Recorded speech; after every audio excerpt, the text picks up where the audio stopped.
максат бар, күч бололу келгин биригип.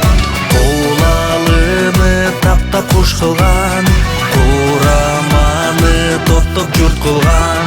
Бабам манас айткан асады, биримдикке чакырган уран.